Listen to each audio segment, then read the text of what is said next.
The quiet hum of a suburban London neighborhood drifted through the open window of a neat semi-detached house. Outside, the day was mild. Inside, the tension was thick. On the sofa, a 20-year-old boy sprawled, all lanky limbs and mismatched socks.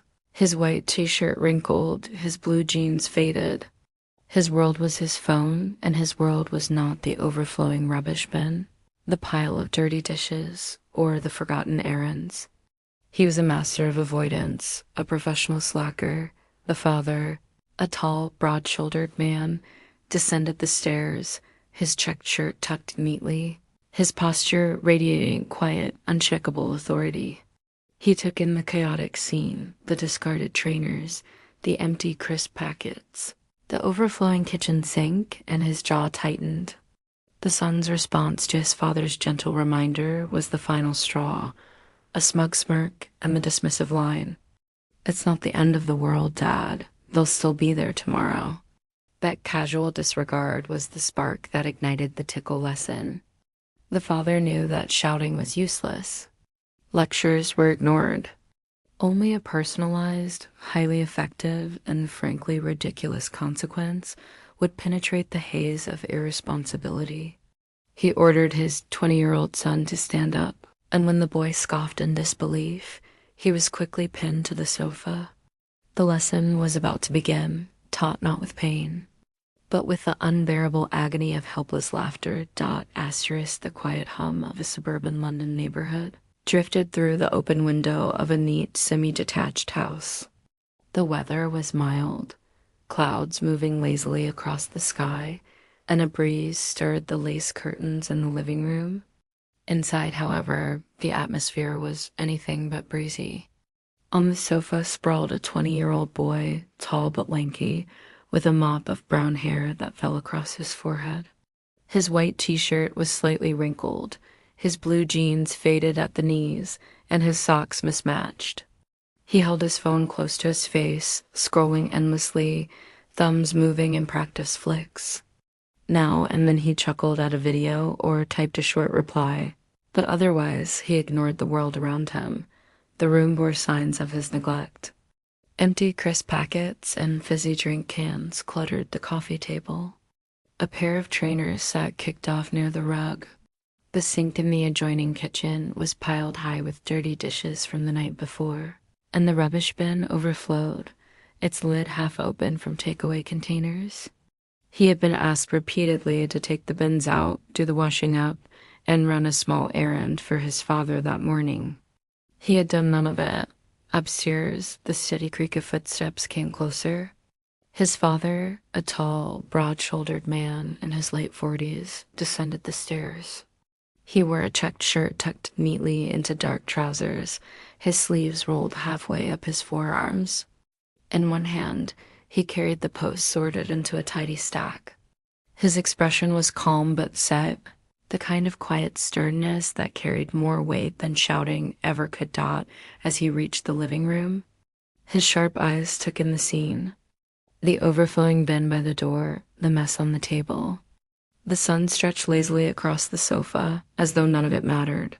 His jaw tightened. "You were supposed to take the bins out last night," he said evenly. Placing the letters on the mantelpiece, the boy didn't look up from his phone. "Yeah, I'll do it later. You said that yesterday." His father's voice was firmer, though still calm. Finally, the boy glanced up, smirking. "It's not the end of the world, Dad. They'll still be there tomorrow." The father exhaled through his nose, folding his arms across his chest. His checked shirt pulled slightly at the shoulders, a reminder of the strength he carried even in stillness. "And the dishes? And the errand I asked you to run this morning?" The boy shrugged, tossing his phone onto the sofa beside him. "I forgot. It's not urgent." That casual, dismissive tone was the spark. His father stepped closer, his shoes firm against the wooden floor. He stood tall, casting a quiet authority. "You're 20 years old," he said, voice steady but edged with iron. "Not 12, but if you're going to behave irresponsibly, you'll be treated like someone who hasn't learned better." The boy sat up slightly, incredulous. Oh, come off it. You can't be serious. His father's eyes narrowed just a fraction. Stand up. The boy blinked. What for? Now. There was something in his father's tone that left no room for argument. Reluctantly, the boy got to his feet, adjusting his jeans with a scoff. This is ridiculous.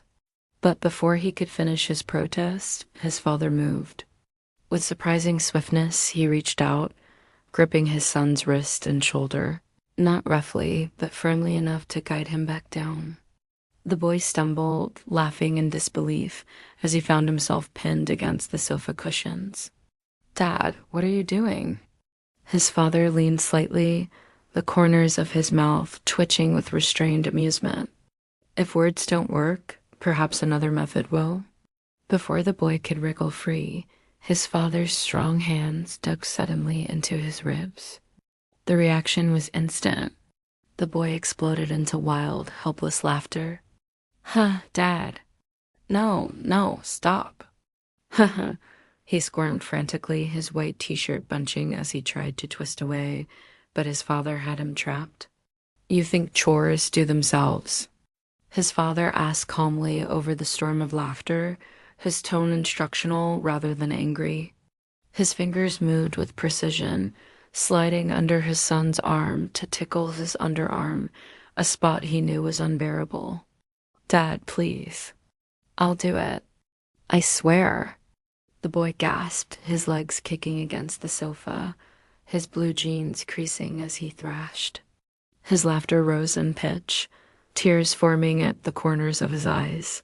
His father remained composed, methodical as though teaching a lesson in a classroom. He alternated on his stomach, ensuring no escape. Responsibility isn't optional, he said. You live here. You pull your weight. Okay, I'll take the bins. I'll wash the dishes. Just stop. The boy cried, his voice cracking with laughter. His cheeks flushed red, sweat gathering at his hairline. After a minute more, his father finally relented. He stepped back, releasing his son and straightening his checked shirt, which hadn't shifted an inch in the tussle. The boy collapsed against the cushions, panting, wiping at his face with the hem of his white t-shirt, still laughing weakly. That was torture, he gasped between breaths. His father raised a brow.